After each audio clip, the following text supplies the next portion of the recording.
Hello guys, welcome to drone academy. நம்ம இன்னைக்கு இந்த வீடியோ பதிவில் என்ன பார்க்க போறோம் பார்த்தீங்கன்னா, டெல்லி சுல்தானியம். ஓகேங்களா சார், இந்த லெசன் அப்படி என்ன சார் இம்பார்ட்டன்ட் பார்த்தீங்கன்னா, எல்லாமே இம்பார்ட்டன்ட் தாங்க.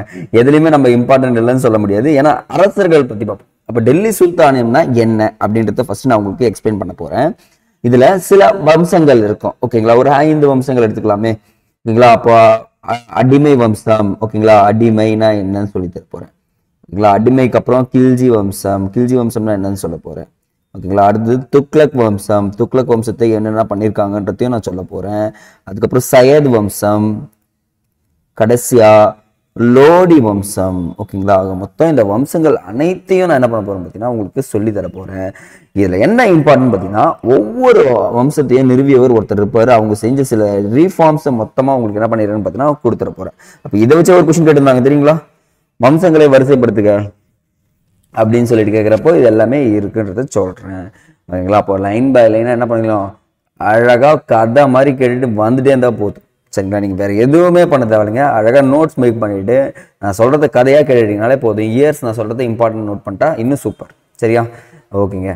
ஃபர்ஸ்ட் இந்தியா வந்து பார்த்தீங்கன்னா இந்தியர்கள் தான் ஆண்டுட்டு இருந்தாங்க. அது மெயின் எப்படின்னு சொல்லிட்டுனா, இந்த மன்னர்கள் சொல்லலாமா, அந்த மாதிரி மன்னர்கள் ஆண்டுட்டு இருந்தாங்க. ஆனால் அந்த மத்திய இந்தியாவில் இந்தியா மேல ஒரு தாக்கம் ஏற்பட ஆரம்பிச்சதுங்க. என்னங்க பண்றது, ஏன்னா அந்த இந்தியாவில் நிறைய செல்வங்கள் இருக்குன்னு சொல்லிட்டு எல்லாருக்குமே தெரிய ஆரம்பிச்சிச்சு. ஸோ அப்போதான் நடக்குது சில பிரச்சனைகள்லாம் இருக்கும். அந்த மங்கோலியர் படையெடுப்பு, செங்கிஸ்கான் படையெடுப்புன்னு சொல்லிட்டு சில விஷயங்கள்லாம் நம்ம பார்ப்போம். இந்த 11வது நூற்றாண்டுல வட இந்தியாவை கொள்ளடித்திய துருக்கிய குதிரை படை வீரர்கள் அடுத்த நூற்றாண்டுகள்ல பார்த்தீங்கன்னா கங்கை கிழக்கு சமவெளி எல்லா இடத்துலையும் அவருடைய அரசியல் ஆதிக்கத்தை நிறுவினாங்க. சரி, இந்தியாவுடைய மன்னர்கள் எப்பவுமே பலம் வாய்ந்தவங்க தானே, ஏன் தோத்தாங்க அப்படின்னு ஒரு கேள்வி உங்களுக்குள்ள எழும்புமா? கண்டிப்பா எழும்பணும். ஏன்னா இந்த துருக்கிய வீரர்களுக்காக பார்த்தீங்கன்னா துணிச்சலோடமும் மூர்க்கத்தனமாகவும் இருந்திருப்பாங்க. எதை பத்தியும் கவலைப்பட மாட்டாங்க. இறங்கன்னா அடிச்சு துவம்சம் பண்ணிட்டு போயிட்டே இருக்கணும்னு சொல்லிட்டே இருப்பாங்க. அதே மாதிரி இந்த நாட்டை பாதுகாக்கிறதுல இவங்க சுத்தமா விட்டுட்டாங்க அரசர்கள். ஓகேங்களா, அது இல்லாம அவங்களை ஒருவருக்கு ஒருவரே அவநம்பிக்கை கொண்டு இருந்தாங்களா. உண்மைதாங்க. ஏன்னா ஒருத்தமே நம்பிக்கை இருக்காது. அவனே என்ன பண்ணுவான், சைலண்டா இருந்துருவான். இங்க பிரச்சனையை ஸ்டார்ட் பண்ணி உள்ள வர ஆரம்பிச்சாங்க. அது இல்லாம முஸ்லீம்கள் வீரர்களுக்கு பார்த்தீங்கன்னா அவங்க எல்லாம் மேம்பட்ட போர் திறனை படிச்சிருப்பாங்க. இங்கதாங்க பிரச்சனையே ஸ்டார்ட் ஆகும். பயங்கர போர் வீரர்கள்லாம் இருந்திருப்பாங்கன்றது சொல்றாங்க. சரிங்களா, ஓகேங்க. நம்ம என்ன பண்ணிடலாம், என்ன போர் எப்படி உள்ள வந்தாங்க அப்படின்றத ஃபர்ஸ்ட் ஜஸ்ட் ஒரு நோட் பண்ணிக்கலாமா. இதாங்க ஃபர்ஸ்ட் தரைன் வார்னு வாங்க. ஓகேங்களா, ஃபர்ஸ்ட் தரைன் வார்னு ஒரு தரைன் போர்னு சொல்லுவாங்க. தரைன் போர் நடக்குது. இந்த மாதிரி எழுதிக்கலாமா. யார் யாருக்குன்னா இங்கதான் வராரு. யாருன்னா துருக்கிய பிரபுவான கோரின்ற ஒருத்தர் வர்றாரு. இந்த கோரிக்கும் நடுவுல அந்த பிருத்திவிராஜ் சவுகான் அப்படின்ற ஒருத்தருக்கும் ஒரு ராஜபுத்திர மன்னர் அவருக்கும் நடுவுல முதல் தரைன் போர் எப்போன்னு பாத்தீங்கன்னா 1191. ஈஸியா பூச்சிக்கலாமா பாருங்க. எப்போ 11ஆம் நூற்றாண்டுல நடந்தது. 1191 ஞாபகம். அந்த தரைன் போர்ல யார் ஜெயிக்கிறாங்க பார்த்தீங்கன்னா பிருத்திவிராஜ் ஜெயிக்கிறார். இவர் தோற்கடிக்கப்படுவார். இந்த பிருத்திவிராஜ் இவர் அங்கேயே கொண்டு இருந்தாருன்னா இந்த டெல்லி சுல்தான் வந்திருக்காதுங்க. உண்மையான விஷயம். நானே நிறைய டைம் கமெண்ட்ஸ்ல சொல்லுவேங்க, எங்க இந்த கருணை மனம்ன்றது இந்த இந்திய மன்னர்கள்கிட்ட அதிகமா காணப்பட்டுச்சு. அதுதான் பெரிய பிரச்சனையாவே இருந்துச்சு. அப்பதான் ரெண்டாவதா ஸ்டார்ட் ஆகுறது. இவர் தோற்கடிச்ச உடனே இவர் போயிடுற நாடு கடத்தப்பட்டு போனவன் சும்மா இருப்பானா, இவனுக்கு நிறைய பேர் ஹெல்ப் பண்ணியிருப்பாங்க. அது பேக்ரவுண்ட்ல நிறைய சொல்லுவாங்க. ஆனா இரண்டாவது தரைன் போர் ஸ்டார்ட் ஆயிடும்.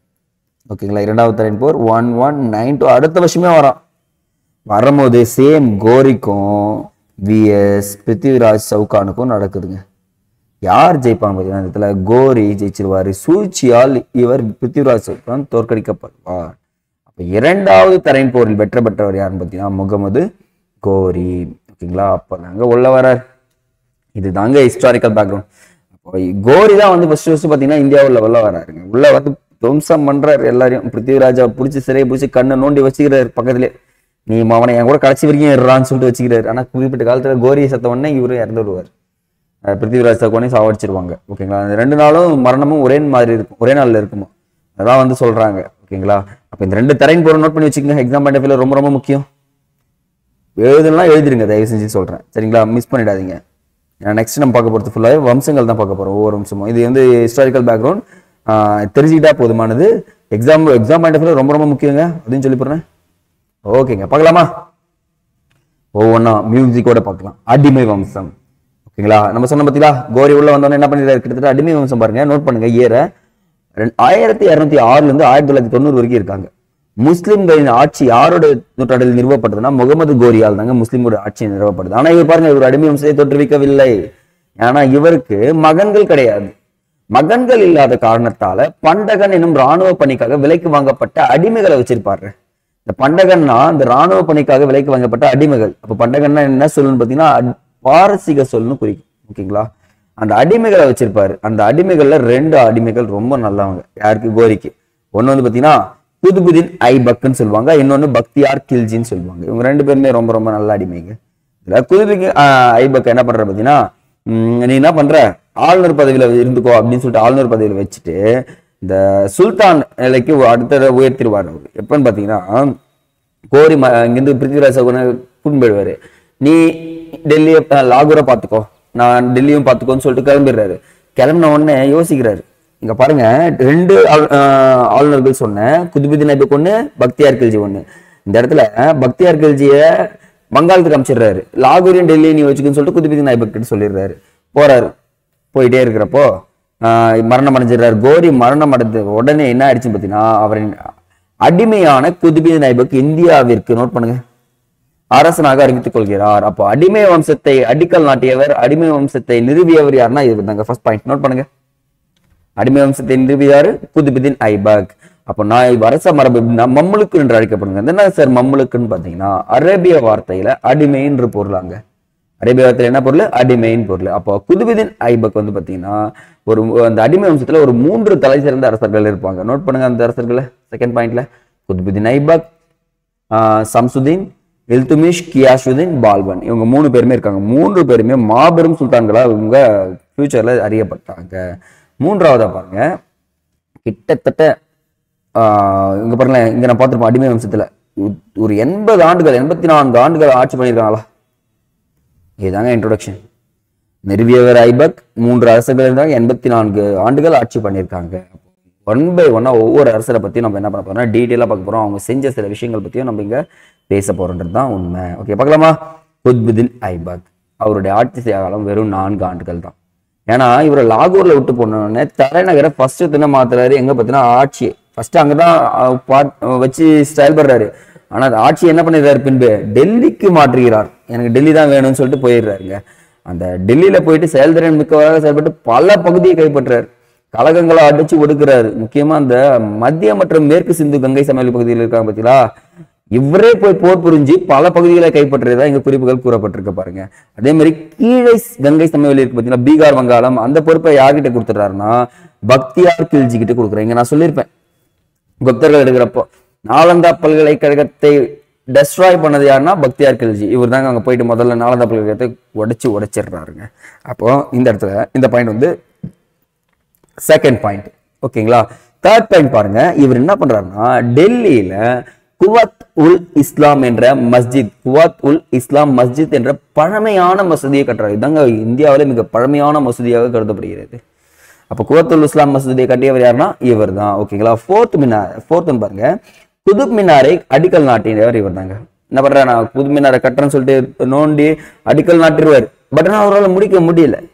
அவருக்கு பின் யார் வர்றாருன்னா இல்துமிஷ் வருவார். இல்துமிஷ் தான் அந்த பணியை முடிப்பார். அவருடைய மருமகன் சொல்லலாம். அவருடைய ஏன்னா அவர் மருமகன் தான் கரெக்டா ஒரு ஆட்சியாளராக இருந்திருக்காருன்றது இங்க தெரிய வருது. சரிங்களா? அவருக்கு பின் கொடுத்து ஆட்சி பொறுப்பேற்ற இல்துமிஷ் குதுப் மினாரை கட்டி முடித்தார். அப்போ கேட்பாங்க, குதுப் மினாருக்கு அடிக்கல் நாட்டியவர் குதுபுதீன் ஐபக், குதுப் மினாரை கட்டி முடித்தவர் யாரு, இல்துமிஷ் அப்படின்னு சொல்லிட்டு. இந்த போலோ விளையாட்டின் போது குதிரையிலிருந்து தவறி விழுந்து படுகாயமடைந்த இல்துமிஷ் ஐபக் 1210ஆம் ஆண்டு இயற்கை எழுதினார் அப்படின்னு சொல்லிட்டு சொல்றாங்க. அப்படி என்ன நடந்திருக்குன்னு பாத்தீங்கன்னா வச்சுக்கோங்களேன், இந்த போலோ விளையாட்டுன்றது குதிரை மேல ஏறிக்கணுங்க. குதிரை மேல ஏறிக்கிட்டு ஒரு ரிங் இருக்கும், அந்த ரிங்ல இருந்து பால் போடணும். இவனுக்கு பாலுக்கு பதிலாக எதை பயன்படுத்துவாங்க பாத்தீங்கன்னா எதிரி நாட்டுடைய தலைகளை பயன்படுத்துவாங்க. அந்த தலைகளை இருந்து அந்த ரிங்ல போடுறப்ப என்ன ஆயிடும் பார்த்தீங்கன்னா தவறி கீழே தாங்க விழுவாரு.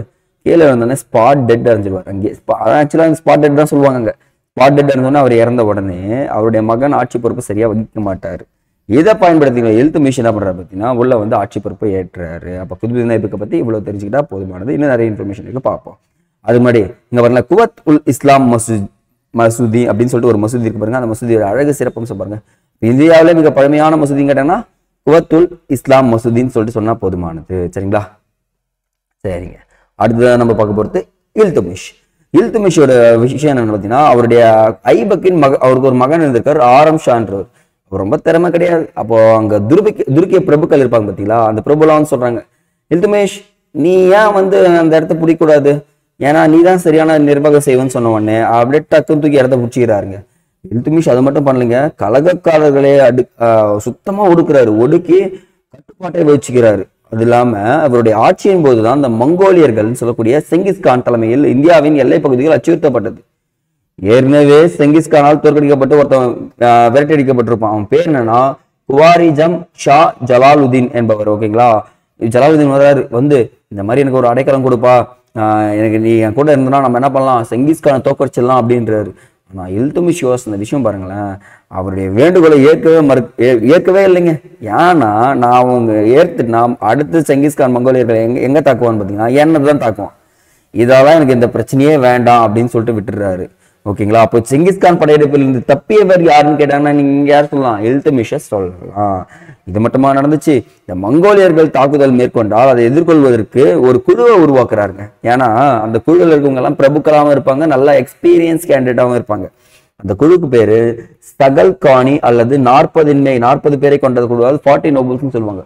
40 குழு அப்படின்னு சொல்லிட்டு சொல்லுவாங்க. அப்ப 40 குழுவுக்கு இன்னொரு பேர் என்னன்னா சகல்கானி. ரொம்ப ரொம்ப இம்பார்ட்டன்ட், நோட் பண்ணுங்க. எக்ஸாம் பாயிண்ட் ஆஃப் வியூல ரிப்பீட்டடா கேட்கக்கூடிய கேள்விகள்ல இதுவும் ஒன்று. அப்ப சகல்கானியை உருவாக்கியவர் யாரு, இல்துமிஷ் என்றதை தெரிஞ்சு வச்சுக்கோங்க, போதுமானது.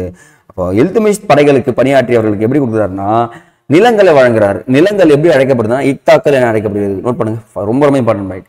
அப்ப நிலங்களை பணியாற்றவர்களுக்கு வழங்கியவர் இல்துமிஷ் தான். அந்த இக்தா என்பது இராணுவ அதிகாரிகளுக்கு வழங்கக்கூடிய ஊதியத்திற்காக கொடுக்கப்பட்ட நிலம் சொல்லுவாங்க. இந்த நிலத்தை பெற்றவர்கள் இக்தார்கள் அல்லது முக்திகள் என்று அழைக்கப்படுகிறார்கள். நோட் பண்ணுங்க, நிலத்தை பெற்றவர்கள் எப்படி அழைக்கப்படுறாங்க, இக்தார்கள் அல்லது முக்திகள் என்று அழைக்கப்படுகிறார்கள். இவர் போர்க்காலங்களில் சுல்தான்களுக்கு என்ன பண்ணோம், நீ வந்து உதவி பண்ணணும். ஓகேங்களா, தனது படைகளை குதிரைகளை எல்லாத்தையும் பராமரிப்பதற்காக இக்தார்களை என்ன பண்றாரு பார்த்தீங்கன்னா நிலங்களுக்கு கொடுக்கப்பட்டு நிலத்திலிருந்து வரியை நீ எடுத்துக்கோ அப்படின்றது. பாருங்க, நிலங்கள் கொடுத்துட்டா நிலம் உங்க கையில் இருக்கு, ஆனா அதுல வரி யாருக்கு கட்டணும், நீ அரசனுக்கு கட்டணும். நீ அரசனுக்கு கட்டதால அந்த நிலத்திலிருந்து வரியை நீயே வச்சுக்கோ அப்படின்னு சொல்லிட்டு சொல்றாங்க. அப்ப இக்தார்கள் தான் வரி வசூலும் செய்ய ஆரம்பிச்சிட்டாங்கன்றது வருது. இங்க பாருங்க, குதுப் மினார் கட்ட ஆரம்பிச்சது யாரு, குதுபுதீன் ஐபக். கட்டி முடிச்சது இல்துமிஷ். இன்னைக்கு போனாலும் சாமியா இருக்குங்க. டெல்லி யாருன்னா போய் வந்தீங்கன்னா போய் பார்த்துட்டு வாங்க, ஒரு நல்ல ஆப்பர்ச்சுனிட்டிஸ்ங்க இதெல்லாம். இப்போ ஐபக்கால் இங்க கொடுத்துருக்காங்க பாருங்க. கிட்டத்தட்ட பணிகள் இல்துமிஷ் நிறைவு செய்தான் சொல்றாங்க. 26 ஆண்டுகள்ங்க. 1 ஆண்டா 2 ஆண்டா 26 ஆண்டுகள் நல்லா ஆட்சி செய்து இல்துமிஷ் என்ன பண்றாரு, இயற்கை எழுதுறார். ஓகேங்களா, இதோட இவருடைய ஆட்சி காலம் முடிவு பெறுகிறது. அடுத்ததா வர்றதுன்னா ரஷ்யா. ஏன்னா அந்த இல்துமிஷின் திறமை வாய்ந்த மகன், ஓகேங்களா, அந்த ருக்னுதீன் ஃபெரோஷ் மரணம் அடைஞ்சிடுறாருங்க. எல்லாருக்கும் பின்னாடியே சதி இருக்கு, ஒருத்த கூட சரி உருப்படியா கொள்ளலை. ஓகேங்களா, இந்த டெல்லி சுல்தான் முகலாயர்களும் படிக்கும் போது ஒருவர் கூட என்ன பண்ணல பார்த்தீங்கன்னா உருப்படியா சாவடிக்கல. எல்லாருமே கொஞ்சம் கொஞ்சமா எப்படி சொல்றாங்க, விஷம் வச்சு சாவடிச்சும் இருக்கான், வஞ்சகம் பண்ணி சாவடிச்சிருக்கான், போர்ல செத்தவன் தான் இருக்கான். முழுச ஆண்டவன் பார்த்தீங்கன்னா ஒரு குறிப்பிட்ட பேர் தான் இருப்பாங்க. அதுல இந்த ருக்னுதீன் ஃபெரோஷ் இறந்த உடனே இல்துமிஷின் மகள் ஒருத்தர் இருப்பாங்க, அவங்க பேர் தான் ரஷ்யா. சுல்தானா அறிவிச்சுக்கிறாங்க. அரியணையை வாரிசாக அறிவித்து என்ன பண்ணிடுறாங்க, ரொம்ப திறமசாலிங்க அந்த பெண், மன வலிமை எல்லாமே பயங்கரமா இருக்கும். ஆனா அந்த துருக்கியில 40 குழுவில் இருப்பாங்க பாத்தீங்களா, அந்த குழுவில் இருக்கவங்களாம் என்ன பண்ணிடுறாங்க பாத்தீங்கன்னா ஆதரவு தெரிவிக்காம வெறுப்பை சம்பாரிச்சிடுறாங்க. அப்ப அந்த 40 குழுவில் இருக்கவங்க எல்லாருமே என்ன பண்ணிடுறாங்க பாத்தீங்கன்னா சதி திட்டம் தீட்டுறாங்க. ஏன்னா இவங்களை நம்ம எப்படி பண்ணி ஆகணும், இவங்க நம்ம பேச்சு கேட்க மாட்டாங்க, இவங்களை நம்ம மதிக்கவும் மாட்டாங்க, இவங்களை நம்ம கொன்னுடலாம் அப்படின்னு சொல்லிட்டு வராங்க. அப்போ அந்த 40 குழுவில் ஒருத்தர் தான் யாருன்னு பார்த்தீங்கன்னா பால்பன். ஓகேங்களா, அவரும் உள்ளதான் இருப்பார். பால்பன் என்ன பண்ணிருப்பார் பார்த்தீங்கன்னா பேசுவார். ஓகே, இவங்களை கொன்னுடலாம்னு சொன்னோன்னே சரின்னுடுவாங்க. அதே நேரத்தில் இந்த இவங்க என்ன பண்றாங்கன்னா ஒருத்தர் மேல் மட்டும்தான் நம்பிக்கை வைக்கிறாங்க. அது எத்தோப்பியா அடிமைன்னு சொல்லுவாங்க, ஜலாலுதீன் யாகுத். ஓகேங்களா, நோட் பண்ணுங்க. ரஷ்யாவுடைய அடிமை வந்து பார்த்தீங்கன்னா ஜலாலுதீன் அடிமையாகவும் உதவியாளராகவும் நியமித்தது பார்த்தீங்கன்னா அவரை ரொம்ப நம்ப தொடங்கிடுறாங்க. அப்போக்கு பெரிய கலகமாயிடுச்சு. நீ ஒரு அடிமையை ஆளுநராக நியமிக்கிற, படைத்தளபதியை நியமிக்கிற, இதெல்லாம் செல்லுபடியாகாதுன்னு சொல்லிட்டு சொல்லும் போது இவங்க ஒரு கலகத்தடகத்துக்கு போயிருப்பாங்க. அந்த போயிட்டு வர வழியிலே இவங்க தலைகள் துண்டிக்கப்பட்டு ஆற்றங்கரையில் வீசப்படுது. அப்போ இந்த வரைக்குமே பார்த்தீங்கன்னா சதியால் கொல்லப்பட்டவர்கள் ரஷ்யா பேகம். அப்போ டெல்லியின் முதல் பெண் அரசி அப்படின்னு சொன்னாங்கன்னா ரஷ்யா தான். அதே டெல்லி சுல்தானத்தின் முதல் பெண் அரசின்னு சொன்னாலும் நம்ம யாரை சொல்லணும், ரஷ்யாவை தான் சொல்றோம். சரிங்களா, அடுத்தது நம்ம பார்க்க போறது கியாசுதீன் பால்பன். இந்த பால்பன் எதில் இந்த சொன்னோம் நம்ம, ஆல்ரெடி 40 குழுவில் இருந்திருக்காருன்னு சொல்லிட்டு சொன்னோம். ஓகேங்களா, இந்த பால்பன் வந்து பார்த்தீங்கன்னா கிட்டத்தட்ட ஒரு குறிப்பிட்ட ஆண்டுகள் தான் பண்ணியிருப்பாரு. வலிமை குன்றிய 3 சுல்தான்கள் இருந்திருக்காங்க. நோட் பண்ணுங்க, ரஷ்யாவிற்கு பிறகு சின்ன சின்ன பேர் இருந்திருக்காங்க. ஆனா அவர்களை எல்லாருமே பின்னாடி தள்ளுது பால்பன் அரச பொறுப்பை இருக்கார். ஏன்னா இந்த 40 வந்த உடனே ஃபர்ஸ்ட் பண்ற விஷயம் பாருங்களேன், 40 குழுவை அமைத்தவர் யாரு? இல்துமிஷ். அந்த இல்துமிஷ் குழுவை அமைச்சவங்க எல்லாருமே என்ன பண்றாங்க பார்த்தீங்கன்னா பகைமை பாராட்டினாங்க. அப்ப என்ன பண்ணிடுறாங்க பார்த்தீங்கன்னா மொத்த பேரையும் அழிச்சிடலாம். ஏன்னா இந்த 40 குழுல இருந்தவனே ஒருத்தர் தான். அந்த மொத்த குழுவையும் அழிச்சிட்டு அந்த யாராலும் நம்ம பேச்சு கேட்கலையோ அவனை எல்லாம் கொலை பண்ணிடுறான். நமக்கு கலகம் பண்றவன் தெரிஞ்சு நல்லவன்றவன் என்ன பண்ணிடுறான், கண்ணை பிடிங்கி பக்கத்துல வச்சுக்கிறாங்க. மீதி பேரை நாடு கடத்திடுறான். இனிமே நாட்டுக்கிட்டே வரக்கூடாது அப்படின்னு சொல்லிட்டு எல்லா ஒரு விஷயம் வச்சிடறான். அது இல்லாம ஒரு ஒற்றர் துறையை நிறுவுறாருங்க. எதுக்காக இந்த ஒற்றர் துறையை பார்த்தீங்கன்னு வச்சுக்கோங்களேன், அவருடைய ஆட்சியில எந்த ஒரு பிரச்சனையும் வரக்கூடாது அப்படின்றத தெளிவா சொல்றாரு. அதே மாதிரி அரசு அதிகாரத்துக்கு கீழ்ப்படியாம எதிர்த்தல் போன்றவற்றை ஈடுபடுவதற்கு கடுமையான தண்டனைகளும் விதிக்கப்பட்டதுன்னு சொல்லிட்டு சொல்றாருங்க. பால்பன் சும்மாலாம் கிடையாதுங்க. முக்கியமா அவருக்கு எதிராக ஒருத்தங்க இவருடைய ஆளுநர், வங்காளத்துடைய ஆளுநர் என்ன பண்றாருன்னா, அவர் பேர் துக்ரில் கான், பயங்கரமா கலகத்தில் ஈடுபடுவார். கைது செய்யப்பட்டு கொல்லுவார். இவரே தாங்க டைரக்டா போய் கொண்டு வந்துருவாரு. அது தனது எதிரிகளான மீவாட்டை சேர்ந்த மியோக்கள் போன்றவரிடம் கருணை இல்லாமல் நடந்து கொண்டவர் யாருன்னா இவர் தான். ஆனா பாருங்களேன், மங்கோலியர்கிட்ட ஒரு இணக்கமான உறவு தாங்க இவர்கிட்ட இருந்துச்சு. என்னன்னா அந்த மங்கோலியர் உள்ள வந்தாங்கன்னா மொத்தம் டெல்லியும் காலி ஆயிடுன்றது தெளிவா இருந்தார். அப்ப செங்கிஸ்கானுடைய பேரனும் ஈரானின் மங்கோலியா வைஸ்ராயுமான குலகு கான் என்பவரிடமிருந்து ஒரு ஒப்பந்தம் போட்டுக்கிறாங்க. மங்கோலியர்கள் சட்லஜ் நதியை கடந்து படையெடுத்து வரமாட்டார்கள் என்ற உறுதிமொழியை பால்பன் பெறுகிறார். நல்ல ஒரு விஷயமா பாருங்க. அப்போ ஃபுல்லா வராம இருந்தது இல்துமிஷ் காலத்துல. ஆனா இவர் ஒரு ஒப்பந்தமே போட்டுக்கிறாரு. என்னன்னா யார்கிட்ட, குலாகு கான் கிட்ட. ஓகேங்களா, இனிமேல் வந்து நான் வந்து சட்லஜ் நதி ரொம்ப முக்கியங்க. சட்லஜ் நதி, கங்கை நதின்னு கொடுப்பாங்க, சிந்து நதின்னு கொடுப்பாங்க. ஆனால் சட்லஜ் நதின்றதை ஞாபகம் வச்சுக்கோங்க. சரிங்களா, இன்ற அளவுக்கு நீங்க போய் பார்த்தீங்கன்னா பால்பனின் கல்லறை காணப்படுகிறது. சரிங்களா, ஆனா மங்கோலியர்களின் தாக்குதலிருந்து நாட்டை பாதுகாப்பது பாலன் பல கோட்டைகளை கட்டுறாரு. ஏன்னா யோசிக்கிறார், திடீர்னு எவன் சொல் பேச்சு கேட்க மாட்டான், திடீர்னு நம்ம அட்டாக் பண்றான்னு என்ன பண்றது அப்படின்னு யோசிச்சு கோட்டைகளும் கட்டி முடிச்சிடுறாரு. அது மட்டும் இல்லாம ஒரு பால்பன் ஒரு சிறந்த கவிஞர்களை எல்லாமே ஆதரிப்பாரு சொல்லுவாங்க பார்த்தீங்கன்னா, அந்த மாதிரி ஆதரிச்ச ஒருத்தர் தான் பாரசீகத்தை சேர்ந்த அமீர் குஷ்ரு. அமீர் குஷ்ரு எந்த சேர்ந்தவர்? பாரசீகத்தை சேர்ந்தவர். சரிங்களா, அதை ஆதரிக்கிறாரு. ஆனா 1289ஆம் ஆண்டு மரணம் அடைகிறார். இவரும் பார்த்தீங்கன்னா நோயால் தாங்க மரணம் அடைவார். அவருடைய மகன் ஒருத்தன் இருக்கான், அவன் பேர் தான் கைகுபாத், கை குழந்தைன்னு சொல்லலாம் இவரை. இந்த கைகுபாத் பார்த்தீங்கன்னா சிற்றின்பம் பேரின்பத்துல ரொம்ப ரொம்ப ஆர்வம் கொண்டுட்டு இருப்பாரு. சரிங்களா, வெளியே சுத்திட்டு இருப்பாரு. எந்த ஒரு விஷயத்தையும் காதுல போட்டுக்க மாட்டாரு. அப்பதான் 1290 அவருடைய படை தளபதியாக பணியாற்றிய மாலிக் ஜலாலுதீன் கில்ஜி, நோட் பண்ணுங்க, மாலிக் ஜலாலுதீன் கில்ஜி அரச பிரதிநிதியாக பொறுப்பேற்கிறார். அப்போ கைகுபாத்தின் பெயரால் நாட்டை கொஞ்ச நாள் ஆண்டுட்டு இருக்காரு. ஆனா பின்னாடி என்ன ஆயிடுதுன்னு பாத்தீங்கன்னா, ஜலாலுதீனால் அனுப்பப்பட்ட அதிகாரிகள் கைகுபாத்தை என்ன பண்ணிடுறாங்க பாத்தீங்கன்னா கொன்னுடுறாங்க. ஏன்னா போதும், ரொம்ப நாளா நான் உன் பேரே கேட்டு இருக்குதாவில, நானே ஒரு அரசாட்சி ஆடுன்னு சொல்லிட்டு அப்போ முறையாக ஜலாலுதீன் முறையாக அரியணை ஏறி அதன் முதல் கில்ஜி வம்சம் தோற்றுவிக்கப்படுகிறது. இதோடு என்ன ஆகுதுன்னு பார்த்தீங்கன்னா அடிமை வம்சம் ஒழிக்கப்படுதுங்க. சரிங்களா, 1 செகண்ட்.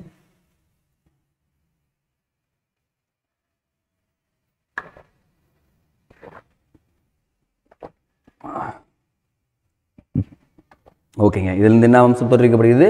கில்ஜி வம்சம் ஸ்டார்ட் ஆயிடுதுங்க. சரிங்களா, இப்போ அடிமை வம்சத்துல பார்த்தீங்கன்னா 3 பேரும் பார்த்தோம். 3 தான் இம்பார்ட்டன்ட் பாயிண்ட்ஸ் புக் வியூவில் எல்லாத்தையுமே பார்த்தாச்சு. சரிங்களா, இப்போ கில்ஜி வம்சம் இது பார்த்தீங்கன்னா ஒரு 30 ஆண்டுகள் இருந்திருப்பாங்க. ஓகேங்களா, இங்கே கொடுத்துருக்காங்க பாருங்க. அந்த 30 ஆண்டுகளில் ஒரு 3 அரசுகள் ரொம்ப ரொம்ப முக்கியங்க. 2 அரசுகளே போதுமானது, ஜலாலுதீன் கில்ஜி, அலாவுதீன் கில்ஜி. அலாவுதீன் கில்ஜி பற்றி தெரியாதவங்க யாருமே இருக்க மாட்டாங்க. கில்ஜிகளின் புகழ் ஓங்குக அப்படின்னு சொல்லிட்டு சொல்லக்கூடிய ஒருத்தர்ல நானும் ஒருத்தன். ஏன்னா அந்த அலாவுதீன் கில்ஜி என்ன பண்ணுவார்னா, அட்ராசிட்டிஸ் எவ்வளோ பண்ணாலும் அவருடைய நிர்வாக முறைன்றது எப்படி இருக்குன்னா செம்ம தெளிவாக இருக்குங்க. அந்த அளவுக்கு ஒருத்தர் ஆட்சி பண்ணியிருக்காருன்னா அது அலாவுதீன் கில்ஜியை தான் எடுத்துப்பாங்க. சரிங்களா, என்ன நடந்துச்சு அப்படின்னு பார்த்தீங்கன்னா, ஜலாலுதீன் ஆட்சியின் போது பல படையெடுப்புகள் மேற்கொள்ளப்பட்டதுங்க. அது பெரும்பாலான படையெடுப்புகளை திட்டமிட்டு நடத்தியவர் யாருன்னா காராவின் ஆளுநர். நோட் பண்ணுங்க, ரொம்ப ரொம்ப இம்பார்ட்டன்ட். காராவின் ஆளுநரான அலாவுதீன் கில்ஜி. ஓகேங்களா, இவர் வந்து பார்த்தீங்கன்னா ஜலாலுதீன் கில்ஜியோடைய உடன் பிறந்தவரின் மகன். அவர் சித்தப்பா பையன் பெரியப்பா பையன்ற மாதிரி தான் இருப்பாரு. சரிங்களா, பயங்கரமான ஆளுங்க, செம்ம திறமசாலி.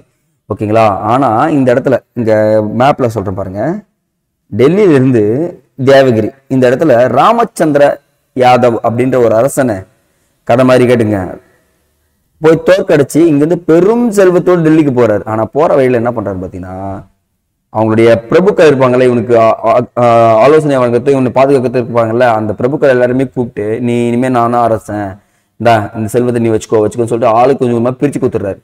பிரிச்சு கொடுத்துட்டு அந்த நிகழ்ச்சியை கொண்டாடிட்டு இருக்காரு ஜலாலுதீன் கில்ஜி. ஓ வா மருமகனே வா, நீ நீ நீ எனக்கு தேடி கொடுத்த வெற்றி இந்த உலகத்திலே விலை மதிக்க முடியாது அப்படின்னு சொல்லிட்டு அந்த செல்வத்தை எல்லாம் பார்க்கும்போது கொண்டாட்டமா டான்ஸ் ஆடிட்டே இருக்காரு. அலாவுதீன் கில்ஜி தான் தெரியுமே, இங்க என்ன பண்ணிட்டாரு, பணத்தை கரெக்டா பிரிச்சு கொடுத்துட்டாரு படை தளபதிகளுக்கும் பிரபுகளுக்கும். அப்படியே என்ன பண்றாரு, போய் முதுகுல போய் குத்தி கொன்னுடுறாரு. கொன்ன உடனே இந்த செய்தி பரவுது. அப்போ எதிர்ப்பு தெரிவிக்கவங்க எல்லாம் என்ன ஆயிட்டாங்க, உங்ககிட்ட காசு வாங்கினோன்னே ஓகே நமக்கு அலாவுதீன் கில்ஜியே பெட்டர் அப்படின்னு சொல்லிட்டு சொல்ல ஆரம்பிச்சிடுறாங்க. அப்போ இந்த இடத்துல பின்னர் ஜலாலுதீனை பஞ்சகமாக கொன்று அதனை தொடர்ந்து டெல்லி சுல்தானாக யார் அரியணை ஏறுறாருன்னா அலாவுதீன் கில்ஜி தான் ஏறுறாரு. இங்கே இந்த பாயிண்ட் ஃபுல்லாகவே இதாங்க சொல்லியிருப்பாங்க. நம்ம ஒரு பாடத்துலையும் ஒரு வாய்ஸ்லையும் சொல்லி முடிச்சிட்டோம். சரிங்களா, ஓகேங்க. அடுத்ததான் நம்ம பார்க்க பற்றி யாருன்னா பார்த்தீங்கன்னா அலாவுதீன் கில்ஜி. ஒரு நல்ல ஒரு சிறப்பான ஒரு அரசன்னு சொல்லலாம். இந்த டெல்லி சுல்தானத்தை ஒருங்கிணைத்த உறுதிப்படுத்தியவர் யாருன்னா இவர் தாங்க. ஏன்னா அந்த பஞ்சாபில் மங்கோலியர்களுக்கு எதிராகவும் ராஜஸ்தானில் குஜராத்திற்கு எதிராகவும் அவருடைய படையெடுப்புகள் பாராட்டுக்குரியது. ஏன்னா எல்லா இடத்தையும் துவம்சம் பண்ணக்கூடிய திறமை வச்சவர் யாருன்னா இவர் தான். அதே மாதிரி மாலிக் கபூரை என்ன பண்றாருன்னா ஒரு அடிமையை புஷ்ணு வர்றாரு குஜராத் படையெடுப்பின் போது. புடிச்சுன்னு வந்து என்ன பண்றாரு, அவர் ஆளுநராகவே நியமிச்சு தஸ்மீன் படைத்தளபதியாகவே நியமிச்சிடுறாரு. ஓகேங்களா, நியமிச்சது மட்டும் இல்லாம பாதுகாப்பை வட எல்லைகள்ல பலப்படுத்துறாரு. ஆனா இந்த மாலிக் கபூர் பாருங்களேன், தென்னிந்தியாவில் அவருடைய கிட்ட ஒரு படையை கூப்பிட்டு 1310ஆம் ஆண்டு தென்னிந்தியாவில் மதுரை பாண்டியர்கள், பிற்கால பாண்டியர்கள் படிப்பீங்க, மதுரை வரைக்கும் வந்திருப்பாருங்க. வந்தது மட்டும் இல்லாம அந்த தக்கான நோட் பண்ணுங்க, இதுதான் எக்ஸாம் பாயிண்ட் ஆஃப் வியூ ரிப்பீட்டடா கேட்கக்கூடிய கேள்விகளாக இருக்கும். இந்த தக்கான அரசுகளான தேவகிரி யாதவர்கள், தேவகிரியில யாரு யாதவர்கள், துவார சமுத்திரத்தில் ஹவுசாளர்கள், வாரங்கள்ல காக்கத்தியர்கள், காக்கத்தியர்கள் பார்த்திருப்போம் பிரதாபருத்ரன் சொல்லிட்டு. ஓகேங்களா, வாரங்கள்ல காக்கத்தியர்கள். அப்போ பிரதாபருத்ரன் காக்கத்தியன் ஞாபகம் வரணும். பாளையக்காரர்கள் முறையை அறிமுகம் செய்தவர் ஞாபகம் வந்துடணும் இங்கே உங்களுக்கு. ஓகேங்களா, அதே மாதிரி மதுரையில பாண்டியர்கள். இவங்க எல்லாருமே அலாவுதீன் மேலாதிக்கத்தை ஏற்க ஆரம்பிச்சிருக்காங்க. ஓகேங்க, பரவாயில்ல, நான் அலாவுதீன் கிட்டே இருக்கேன். அதுல பாண்டியர்கள் என்ன பண்ண சுல்தானுடைய ஆதரவை பெற்றிருப்பாங்க. அதை பத்தி நம்ம சேர சோழர்கள் வரும்போது கேட்பேன், கரெக்டா ஞாபகம் வச்சுன்னு எனக்கு சொல்லுங்க. ஆனா இங்க ஒரு சூறையாடல், அதுதான் சித்தூர் சூறையாடல். நோட் பண்ணுங்க, 1303ஆம் ஆண்டு. இந்த அலாவுதீன் கில்ஜிக்கு கோட்டைகளை பிடிக்கிறத விட ஒரு ரசனை மிகுந்த ஒரு ஆள்னே சொல்லுவாங்க. என்ன பண்ணுவாருன்னா எல்லாரையும் துவம்சம் பண்ணக்கூடிய ஒரு விஷயமும் இருக்கும் அவருக்கு கொல்றது பிடிக்குங்க ரசனையில. அப்போ அந்த ராஜபுத்திர மன்னர் ஒருத்தர் இருப்பார், அவரை கொல்றதுக்காக போவாருக்கு. போகும்போது அங்க அந்த கோட்டையில இருக்கவங்க எல்லாருமே தோல்வி அடைஞ்சதை ஒண்ணு சொல்லுவாங்க. அப்போ ஆண்களும் பெண்கள் என்ன பண்ணுவாங்கன்னா உள்ள அந்த கோட்டைக்குள்ளே, இங்க பாருங்க, இங்க போடுற பாருங்க, அந்த கோட்டைக்குள்ளே பெண்கள் என்ன பண்ணுவாங்கன்னா உள்ள தீயை வச்சு என்ன பண்ணுவாங்க, மரணம் அடைஞ்சிருவாங்க. ஆண்கள் என்ன பண்ணுவாங்கன்னா வெளியே வந்து அவருடைய ஆடைகளை துறந்து, ஏன்னா நீங்க கொன்னுடுன்னு சொன்ன உடனே அவங்க என்ன பண்ணுவாங்க, எதிரி படைகள் கத்தியாலையோ அம்புகளையோ அவங்கள எல்லாருமே கொன்னுடுவாங்க. இதுதாங்க விஷயம் நடந்துச்சு. ஆனா அந்த பெண்கள் இருக்காங்க பார்த்தீங்களா, பெண்கள் வந்து நெருப்பு குண்டங்கள் இறங்குறாங்க பார்த்தீங்களா, அந்த முறைக்கு என்ன பேருனா ஜவகர் முறை. நோட் பண்ணுங்க, திருப்பி கேட்கக்கூடிய கேள்வி இதில் தான் இருக்கும்.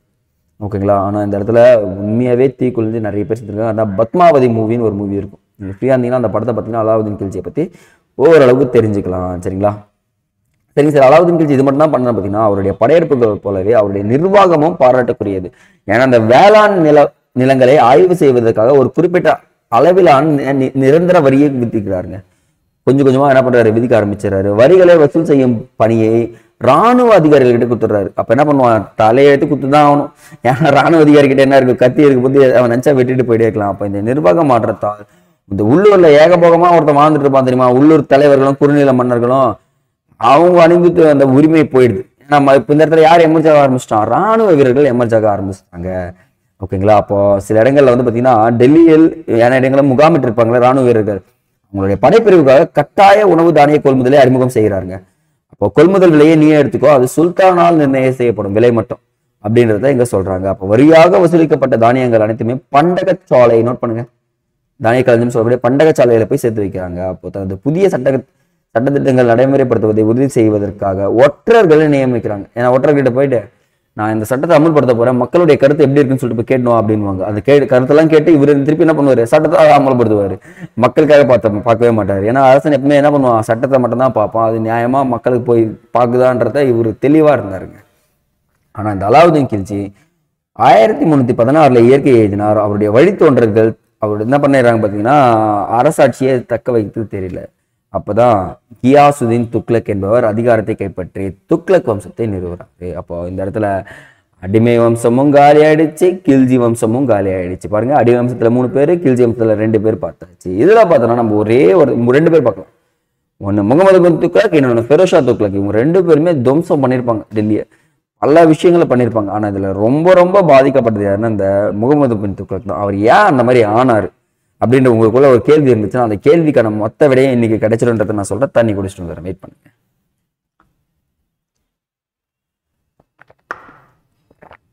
ஓகே, அலாவுதீன் கில்ஜி இறப்பை தொடர்ந்து அரச குடும்பத்துல எல்லாருக்கும் என்ன ஆயிடுச்சுன்னு பார்த்தீங்கன்னா குழப்பம் ஏற்பட ஆரம்பிச்சிச்சு.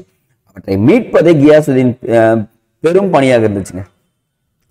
இங்க பாருங்களேன், இவர் வந்து பாத்தீங்கன்னா அலாவுதீன் கில்ஜியை யாதவர்களை நோக்கி போக சொன்னாரா. இவர் என்ன பண்றாருன்னா ஜூனா கான் என்பவர் வாரங்களுக்கு எதிராக, இந்த ஜானா கான் சொல்லுவாங்க, அவருடைய கியாசுதீன் துக்ளக்கின் மகன், சொந்த பையன், அவனை அனுப்பிச்சு வாரங்கள்ல போய் நீ போய் போரிட்டு வான்னு சொல்றாங்க. அங்க போய் தான் என்ன பண்றாருன்னா, இங்க பாருங்க இந்த மேப் மூலியமா சொல்றேன். டெல்லியில இருந்து வாரங்கள் வர்றாரு. பிரதாபருத்ரன் ஒருத்தர் இருப்பாரு. பிரதாபருத்ரன் ஞாபகம் இருக்குங்களா, பழைய முறையே அவரை தோற்கடிச்சு அங்கிருந்து என்ன பண்றாரு, பெரும் செல்வத்தோட வராரு. அலாவுதீன் கில்ஜி என்ன அவன் மாமனார பண்ணாரோ சேம் டிட்டோ கியாசுதீன் துக்ளக்க அப்படியே என்ன பண்றாரு, ஜானா கான் கொன்னு பெரும் செல்வத்தை என்ன பண்ணிடுறாரு, வச்சுக்கிறாருங்க. அவ்வளவுதாங்க ஸ்டோரி. அப்போ அவரு இந்த இவருடைய காலம் கம்மி தானான்னு பாத்தீங்கன்னா இந்த கியாசுதீன் துக்ளக்கு கம்மி தாங்க. ஓகேங்களா. இந்த டெல்லிக்கு அருகே துக்லகாபாத் புதிய நகரையும் நிறுவிட்டு வர்றாரு. வரும்போது சும்மாலாம் வரல, இருந்த போது பாருங்க, வரும்போது துக்லகாபாத் நிறுவிட்டு அலாவுதீன் மாமனாரை வஞ்சகமாக கொன்றது போலவே ஜானா கானும் தந்தையை கொன்று வருகிறார். ஓகேங்களா. அப்போ ஆட்சியை கைப்பற்ற சொல்லப்படும் ஜானா கான் பின்பு எப்படி என்ன பெயரோட வைக்கிறார்னா MBT முகமது பின் துக்ளக் அப்படின்ற ஒரு பெயரோட என்ன பண்றாரு பார்த்தீங்கன்னா அரியணையை ஏறி வாழ்க்கையில வெற்றி பெறாரா தோல்வி அடைகிறாரான்றத பார்ப்போம். நம்ம அடுத்ததா பார்க்க போறது யாருன்னு பார்த்தீங்கன்னா முகமது பின் துக்ளக். ஓகேங்களா. இவருடைய காலம் பாருங்க கிட்டத்தட்ட ஒரு 25 ஆண்டுகள் இருந்திருக்குங்க. சரி 25 வருஷம் என்ன பண்ணியிருக்காருன்னு பார்க்கலாமா. ஒரு இன்ட்ரெஸ்டிங்கான ஸ்டோரி இருக்குங்க இவரை பத்தி. எனக்கு இவரை பத்தி படிக்கும் போது மட்டும்தான் ஒரு அரச பொறுப்பை தப்பா பயன்படுத்துற ஒரு மன்னர் யாருன்னா இவர் தான். ஓகேங்களா. ஆனா நல்லா பாருங்களேன், ஒரு விஷயம் கற்றறிந்த மன்னர், ஆனா இந்த வன்மம் நிறைந்தவர். ஓகேங்களா. குரூரம் நிறைந்தவன் சொல்லுவாங்க. ஓகேங்களா. அலாவுதீன் நாடுகளை கைப்பற்றினார், கொள்ளையடித்தார். ஓகேங்களா. அந்த அரச குடும்பங்களை தன்னை சார்ந்திருக்குமாறு செய்தார். ஆனா இவர் நேர்மறாக இந்தியா துணைக்கண்டம் முழுவதும் தன் நாடாக மாற்றவும் கனவு கண்டாருங்க. அநியாயமா தெரியல. அப்போதான் என்ன பண்றாருன்னா, இங்க கவனிங்க, இந்த படத்தை பார்த்தா உங்களுக்கு மொத்தமா தெரிஞ்சிடும். கதை தான் எல்லாமே.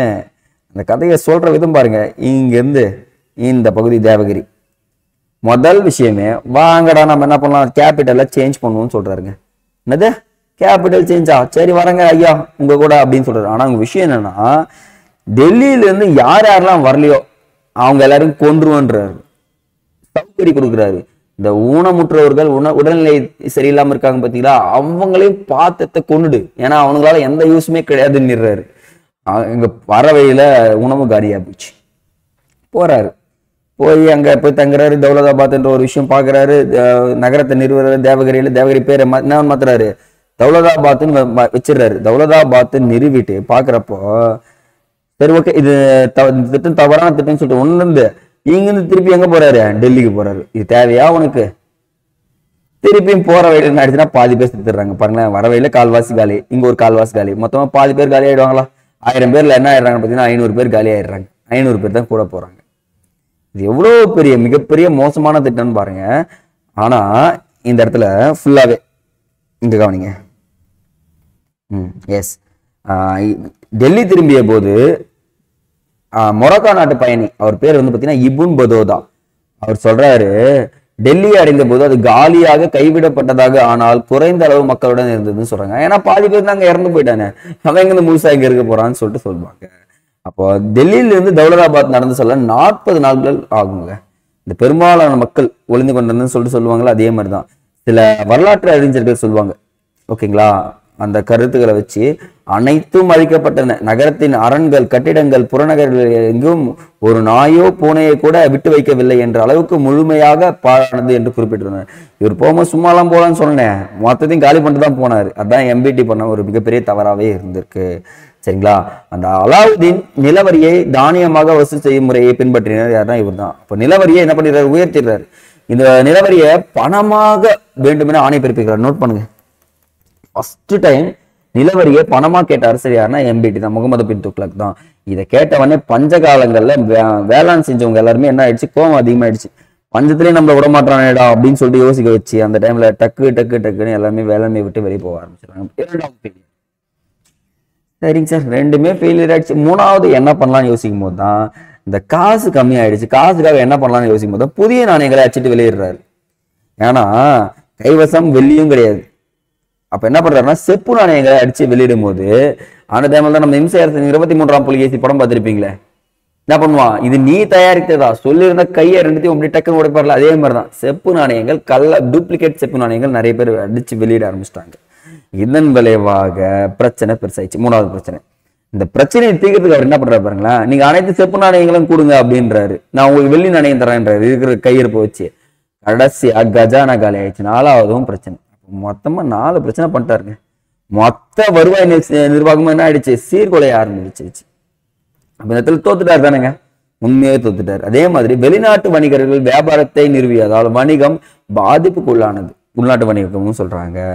அப்போ தங்க சொல்லிட்டேன், இது பாயிண்ட். அப்போ தோஹா பகுதின்னு சொல்லக்கூடிய அந்த முகமதுன்னு சொல்லுவாங்க பார்த்தீங்கன்னா, அந்த நிலவரியை உயர்த்தியதுனால விவசாயிகள் கிளர்ச்சி பண்ண ஆரம்பிச்சிட்டாங்க. கிளர்ச்சியை கொடூரமா அடக்கிறதுல இவர் ரொம்ப விஷயங்க. அதனால மக்கள் விவசாயிகளை விட்டு வெளியேறினாங்க. பஞ்சங்கள் அடிக்கடிக்கு ஏற்பட்டுச்சுன்னு சொல்றாங்க. கிட்டத்தட்ட 25 ஆண்டுகள் ஆட்சி செய்த அவர் கடைசியா என்ன பண்ணிடுறாரு, ஓகே போதும் அப்படின்னு சொல்லிட்டு போயிடுறாரு. ஓகேங்களா. ஆனா பல மாகாண ஆளுநர்களுக்கு பார்த்தீங்கன்னா அவருடைய கிளர்ச்சிகளை ஒடுக்கியிருக்காங்க. இங்க பாருங்க, இவருடைய காயின்ஸ் பல கிளர்ச்சிகளை ஒடுக்கி என்ன பண்ணியிருக்காரு பார்த்தீங்கன்னா அவருடைய ஆட்சியை இவர் தான் சொல்லிட்டு சொல்லியிருக்காரு. அதே முக்கியமா பாருங்க, ஆவுத், முல்தான், சிந்து எதிராக கிளர்ச்சி பண்ணி என்ன பண்ணிடுறாங்க, கடைசியா சுதந்திர அரசா சொல்லிக்கிறாங்க. ஏன்னா இவர் பாத்தீங்கன்னா இவர் கீழே வேலை செய்யறது ஒண்ணுதான், சும்மா இருக்கிறது ஒண்ணுதான் சொல்லிட்டு போவாங்கல்ல. அதே மாதிரி இந்த அரசர்கிட்ட இருக்கிறது ஒண்ணுதான், நானே அரசனா இருக்கிறது ஒண்ணுதான் சொல்லிட்டு போயிடுறாங்க. இவருடைய இடைப்பட்ட காலத்தில் தான் சில அரசுகள் தோற்றுவிக்கப்படும். அது முக்கியமா பாருங்க, இந்த தென்னிந்தியாவில் துக்ளக்கின் முன்னாள் படை வீரர் ஒருத்தர் இருப்பாங்க. ஏன்னா இவர் துக்ளக் போய் வருவார்ல, இந்த தேவகை போய் வருவார்ல, அந்த வாரங்களும் போவாரு. அந்த இடத்துல ஆளுநர்கள் நியமிச்சுட்டு வந்துவாரு. அப்போ பாமினி என்பவர் தௌலதாபாத்தையும் அதை சுற்றி உள்ள கைப்பற்றப்பட்ட பகுதிகளையும் சுதந்திர அரசாக அறிவிச்சிருக்காரு. அப்பதான் பாமினி கிங்டம்னு ஒரு அழைக்கப்படுதுங்க. அப்போ நோட் பண்ணுங்க, பாமினி கிங்டம் யாருடைய ஆட்சி காலத்தில் தோற்றுவிக்கப்பட்டதுன்னா முகமது பின் துக்ளக் ஆட்சி காலத்தில் தான். அதே மாதிரி மதுரையில தனி சுல்தானியமாக உருவானது, மதுரை சுல்தானியம் சொல்லிட்டு. அதே மாதிரி வங்காளத்திலையும் பாத்தீங்கன்னா சுதந்திர அரசாக அறிவிக்கப்படுகிறது. அப்ப துக்ளக் மார்ச் 23, 1951ஆம் ஆண்டு மரணம் அடைகிறார். இவர் மரணம் அடைஞ்ச உடனே அடுத்ததா ஒருத்தர் வராரு, அவர் தான் ஃபெரோஷா துக்ளக். கிட்டத்தட்ட ஒரு 30 வருஷம் தெளிவா ஆட்சி பண்ணியிருப்பாங்க, 35 வருஷத்துக்கு மேல. யாருன்னு பார்த்தீங்கன்னா அந்த முகமது பின் துக்ளக்கை தொடர்ந்து கியாசுதீன், அந்த கியாசுதீன் சொல்ல பார்த்தீங்கன்னா அவருடைய இளைய சகோதரர் ஒருத்தர் இருப்பாரு. அவருக்கு ஒரு பையன் இருப்பான். ஐயா நான் தாங்க ஒரிஜினல் வாரிசு அப்படின்னு சொல்லிட்டு இவர் வந்துடுறாரு. வந்து இந்த இடத்துல பெரோஷா என்ற பெயரோட அரியணை ஏறுகிறாருங்க. பெரோஷா துக்ளக்னு சொல்லுவாங்க. ஓகேங்களா. இவர் பாருங்களேன், எனக்கு எந்த கிளர்ச்சியும் அடக்கிற மனசாட்சி கிடையாது, நான் கிளர்ச்சி அதான் அடக்க மாட்டேன்னு சொல்றாரு. பிரிந்து சென்ற எந்த மாகாணத்தையும் நான் சேர்க்க மாட்டேன்னு சொல்றாரு. அதே மாதிரி இந்த தென்பகுதி மாகாணங்களை மீண்டும் கைப்பற்ற ஆசை எனக்கு கிடையவே கிடையாதுன்றார். தக்கான பிரச்சனைகளை தலையிட வேண்டும் என்று கேட்டுக்கொண்ட பாமினி இளவரசர்களை அழைப்பு விடுக்கிறாங்க. அதையும் அவர் என்ன பண்ணிடுறாரு, நான் ஏற்கல, உன் பிரச்சனை நீ பாத்துக்கோ, அப்ப நீ எதுக்குப்பா அரசனான அப்படின்னு ஒரு கேள்வி உங்களுக்குள்ள வருமே, வரும். இதை சொல்றேன் பாருங்க, அதுக்கான காரணம். நான் அரசர் ஆயிட்டேன். அந்த சூப்பி ஞானிகளுக்கும் ஏனைய மத தலைவர்களுக்கும் பெரோஷா தாராள மனத்தோடு தயாரிப்பாங்க, பரிசுகளை கொடுப்பாரு. அவங்க அறிவுரைகளை செவி மடுத்து வாங்கிப்பாரு. வாங்க வாங்க நீங்க அறிவுரை சொல்றீங்களா, நான் கேட்கிறேன் வாங்க அப்படின்னு சொல்லிட்டு வாங்குவாரு.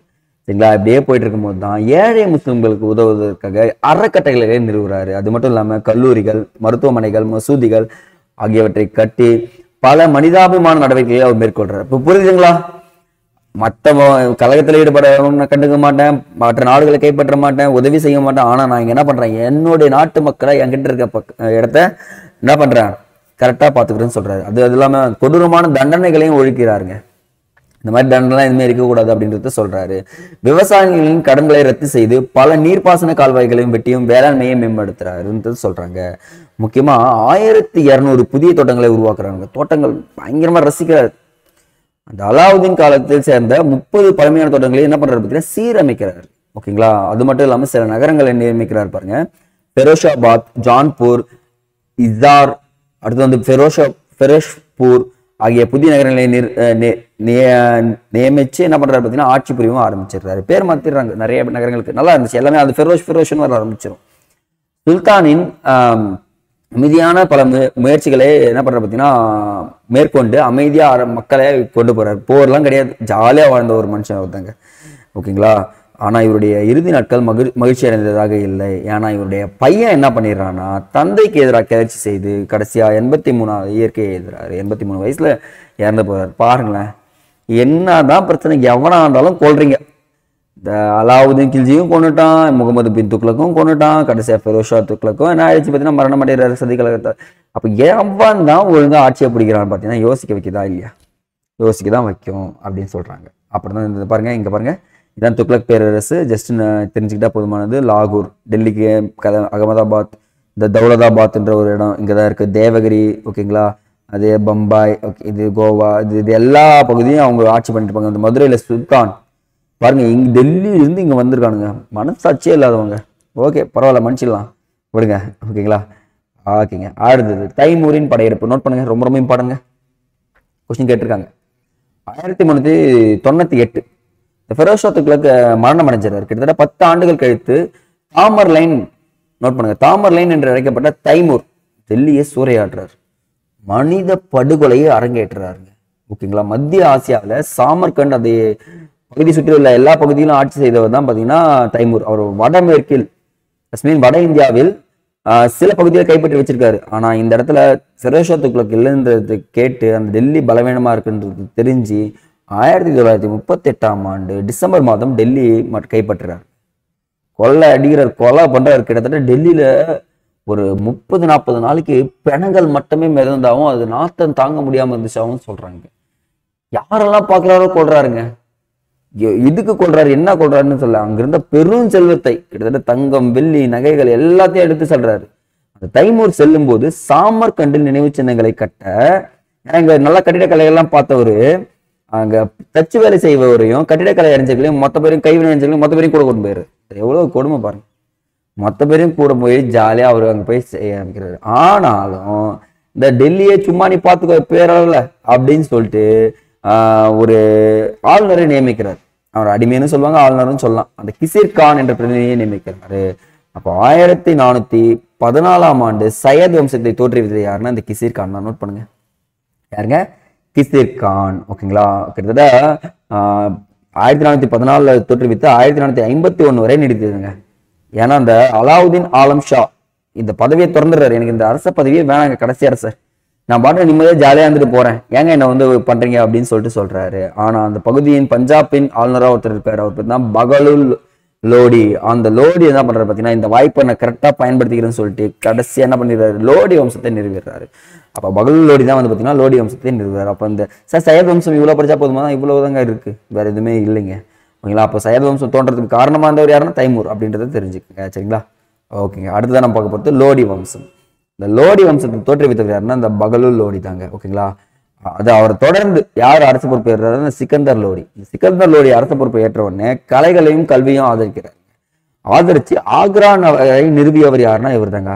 நிறுவிட்டு அந்த நகரை தலைநகராக ஆக்கினார். அப்போ டெல்லியிலிருந்து எங்க போயிடுறாரு, தலைநகர ஆக்ராவை சேர்ந்துட்டார். அவர் மரணம் அடைஞ்ச உடனே அவருடைய மகன் இப்ராஹிம் லோடி, நோட் பண்ணுங்க, ரொம்ப ரொம்ப இம்பார்ட்டன்ட். அவருடைய மகன் யார்? 3 பேர் தான் பார்க்க போறோம். பகல் லோடி, சிக்கந்தர் லோடி, இப்ராஹிம் லோடி பதவி ஏற்கிறார். ஓகேங்களா. அப்போ 1526 அந்த வருஷம் பானிபட் போர்னு சொல்லுவாங்க.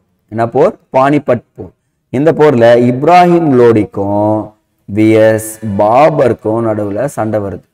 இதெல்லாங்க பாபர் வர ஜெயிக்கிறார், லோடி தோற்கடிக்கப்படுகிறார். ஓகேங்களா. இதோட லோடி வம்சம் முடிவு பெற்று முகலாய வம்சம்னு சொல்லக்கூடிய பெரிய சாம்ராஜ்யம் உருவாக்குது. அப்போ முகலாய வம்சத்தை தோற்றுவித்தவர் யாருன்னு பார்த்தீங்கன்னா பாபர்ன்றது உங்களுக்கு தெரியுது. அப்போ முதல் பானிபட் போர் எப்போ நடந்துச்சுன்னு பார்த்தீங்கன்னா 1526 மறக்கவே கூடாது. ஓகேங்களா. அப்போ டெல்லி சுல்தானுக்கு முற்றுப்புள்ளி வைத்தவர்னு யாருன்னு சொல்லலாம், பாபரை சொல்லலாம். ஓகேங்களா. அப்போ இதுக்கப்புறம் நம்ம ஃபுல்லாக பார்க்க போகிறது முகலாயஸ்கள் தான். சரிங்களா. ஓகேங்க. அதுக்கப்புறம் வந்து பார்த்தீங்கன்னா இந்த அலைதர் விவசாயம் இதெல்லாம் வேண்டாம், இதெல்லாம் படிச்சுங்க, தெரிஞ்சுக்கலாம். ஓகேங்க. இதோட என்ன ஆயிடுது பார்த்தீங்கன்னா டெல்லி சுல்தான் முடியுது. பட் இது தெரிஞ்சுக்குங்க, ஜஸ்ட் இன்ஃபர்மேஷன். முஸ்லிம்கள் ஆட்சி முகமது கோரியால் நிறுவப்பட்டது. ஆனால் அடிமை வம்சத்தை தோற்றுவித்தவர் யாரு? ஐபக். ஓகேங்களா. அதுக்கப்புறம் பாருங்க, 40 குழுவை உருவாக்கியவர் இல்துமிஷ். 40 குழுவை அழித்தவர் யாரு?